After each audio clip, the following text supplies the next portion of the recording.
Shalom, mes chers amis. Voici la pensée divine numéro 363.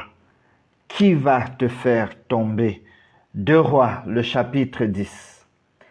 Le chapitre décrit comment Jéhu s'y prend pour détruire, raser entièrement la maison d'Akab, ainsi que tous ceux qui soutenaient, entretenaient l'adoration de Baal. La maison de Baal à Samarie est aussi détruite. Nous pouvons lire les versets 21, 26 et 27. Il est écrit: Il envoya des messagers dans tout Israël, et tous les serviteurs de Baal arrivèrent.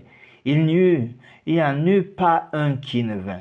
Ils entrèrent dans la maison de Baal, et la maison de Baal fut remplie d'un bout à l'autre. On voit alors l'effervescence. Verset 26. Ils tirèrent dehors les statues de la maison de Baal et les brûlèrent. Verset 27. Ils renversèrent la statue de Baal. Ils renversèrent aussi la maison de Baal et ils en firent un cloître qui a subsisté jusqu'à ce jour. Notons que c'est une maison, on parle ici de la maison de Baal, qui avait été construite par Akab afin de rivaliser le temple de Salomon à Jérusalem. Donc vous voyez, pendant que Dieu a inspiré à Salomon en son temps d'ériger ce magnifique temple à Jérusalem pour glorifier Dieu, Satan va en son temps mettre dans le cœur d'Akab d'ériger aussi une maison grande, somptueuse, mais satanique, afin de pouvoir détourner l'attention des adorateurs. Satan fait encore cela aujourd'hui. Je retiens de Jéhu, globalement, que c'est le grand instrument divin qui est le tombeur d'Akab et le destructeur de toute la maison d'Akab.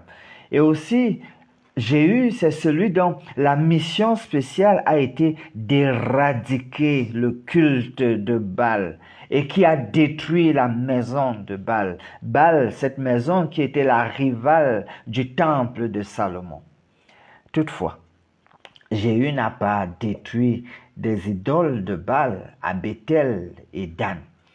Dieu, on le voit donc, suscite encore des tombeurs de leaders iniques. C'est-à-dire que si quelqu'un, même de nos jours, est un leader inique, méchant, Dieu va susciter son tombeur. Dieu va susciter celui qui va le faire tomber. Cher ami, Dieu voudrait que tu sois un bon leader. Mais si ce n'est pas le cas, quelqu'un va te faire tomber. Alors, d'où la question du titre, qui va te faire tomber si tu dois t'entêter dans l'iniquité, dans la méchanceté? Prions.